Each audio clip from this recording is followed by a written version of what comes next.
Untuk mencegah atau mengatasi daripada busuk daun, kita interval melakukan penyepraian dengan fungisida, yaitu menggunakan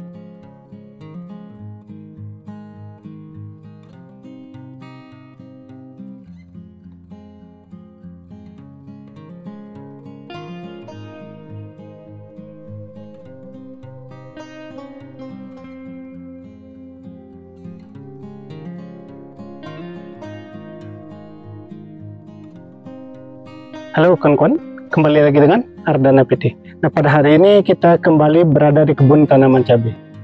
Sebagaimana kawan-kawan bisa lihat di belakang kita ini, tanamannya sangat hijau sekali, sangat subur. Dan cuaca pada hari ini lumayan mendung kawan-kawan, langitnya sudah mulai gelap.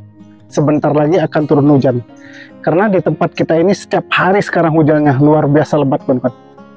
Dan ini merupakan tanaman cabai rawit di lahan yang ketiga. Jadi kita menanam cabai ada 3 tempat dengan varietas yang berbeda. Yang pertama atau di lahan pertama kita menanam cabai rawit dengan varietas Angkasa 89, itu sudah panen. Dan di lahan yang kedua kita menanam cabai rawit dengan varietas Kaliber.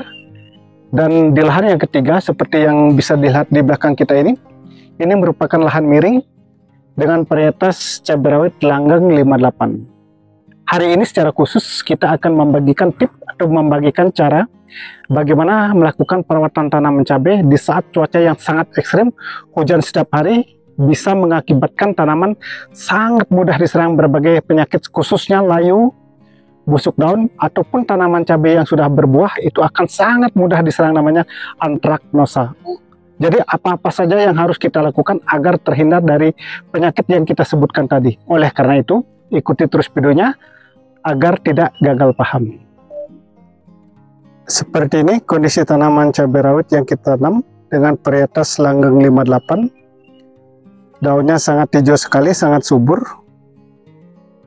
Walaupun diguyur hujan setiap hari, boleh dikatakan kondisi tanaman masih aman. Jadi tanaman cabai rawit Langgeng 58 ini sudah memasuki yang namanya fase generatif, di mana sudah pecah cabang dan sudah mengeluarkan bunga dan buah. Ini sudah bisa dilihat di sini. Jadi sangat hijau sekali. Nah, di sini buahnya. Jadi bentuk buahnya hampir sama dengan ori, bahkan dia lebih besar dari ori sedikit. Ujung buahnya agak tumpul seperti ini. Hampir sama dengan Kaliber bentuk buahnya. Rumputnya sudah lumayan panjang. Kita tidak bisa melakukan penyepraian karena situasi hujan terus-menerus, kawan-kawan. Nah, perlu kita jelaskan sedikit masalah cara olah lahan. Karena cara olah lahan ini menentukan hasilnya. Dan ini merupakan tanaman cabai rawit yang kita tanam ini di lahan bekas. Dulunya adalah tanaman cabai rawit ori.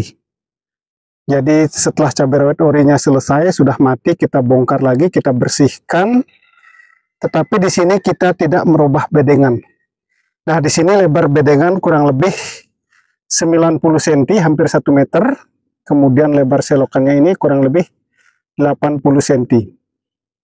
Jadi hampir sama dengan lahan kita yang kedua, yaitu cabai rawit Kaliber. Ini sama persis lebar bedengan dan lebar selokan.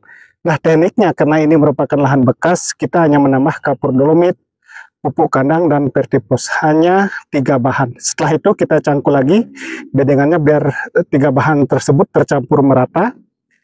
Setelah itu dirapikan, kemudian disiram E4. Nah, penyiraman E4 dilakukan sampai basah, kawan-kawan. Setelah itu baru kita rapikan bedengan dengan bagus, baru tutup mulsa, dan didiamkan kurang lebih sampai 30 hari.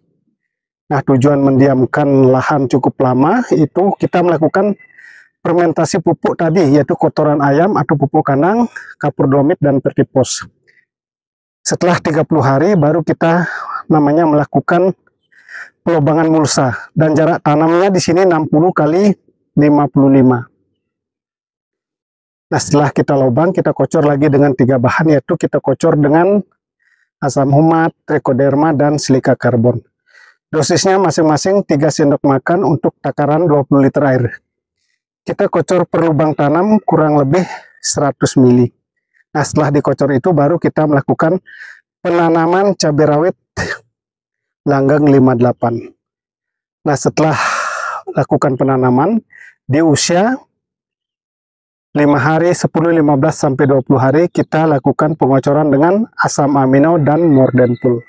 Dosisnya 30 ml untuk 20 liter air.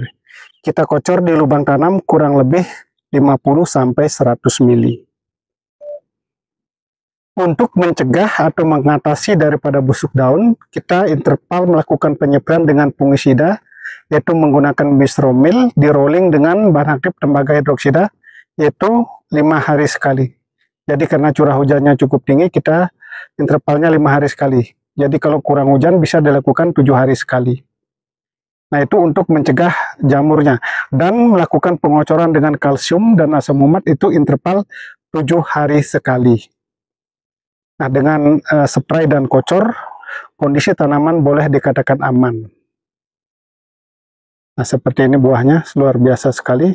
Sedangkan untuk mencegah keriting daun, di usia 10 hari kita juga sudah mulai melakukan penyepraian insektisida, yaitu kita menggunakan merek dagangnya Apidor. Kita rolling dengan insektisida bahan aktif diapinturon dengan mereknya seperti menggunakan obatnya Pegasus. Itu dosisnya Pegasus kita menggunakan 15 ml. Nah, untuk Pegasus ini interval kita melakukan penyepraian 7 hari sekali.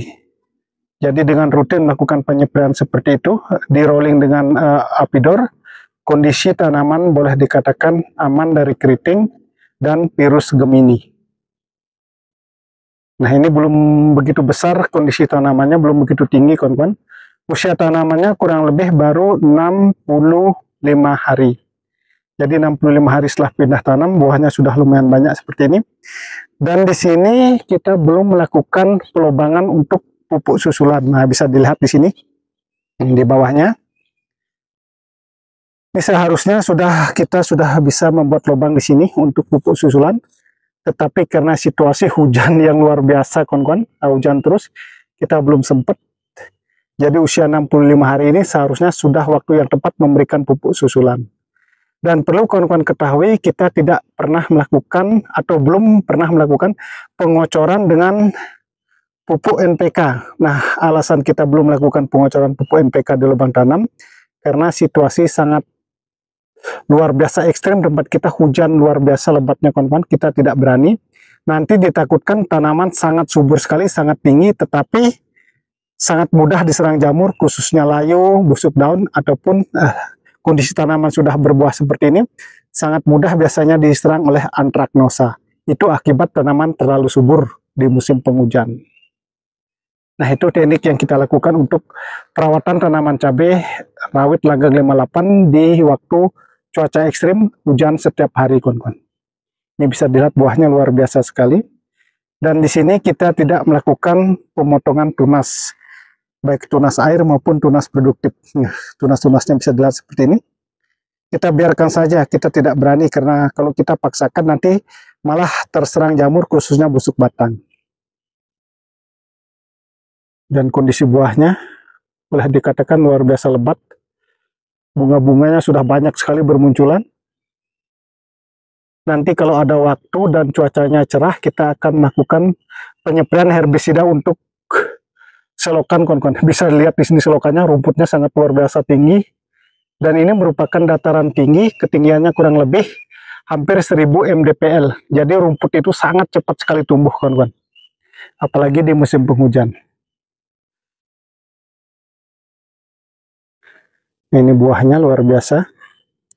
Jadi untuk penyepraian, pengendalian jamur seperti yang sudah kita sampaikan tadi, kita rutin melakukan penyepraian itu interval 7 hari sekali, yaitu dengan menggunakan fungisida bahan aktif tembaga hidroksida. Kita menggunakan Scopsit 77 dengan dosis 2 sendok makan, di rolling dengan Bisromil 2 sendok makan.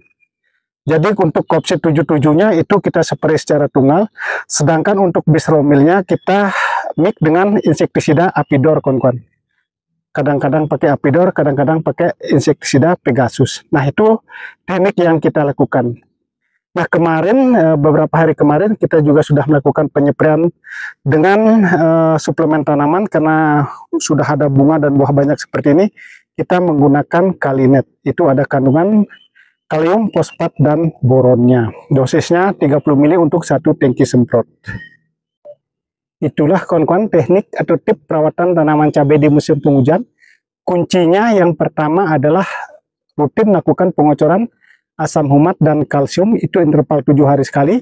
Rutin lakukan penyempraian fungisida interval 7 hari sekali dengan cara sistem rolling dengan menggunakan bahan aktif tembaga hidroksida, di rolling dengan bahan aktif metalaksil seperti bistromil. Nah, terima kasih kawan-kawan yang sudah menyimak video ini. Semoga apa yang kita sampaikan bisa bermanfaat dan semoga kedepannya kita menjadi sukses sama-sama.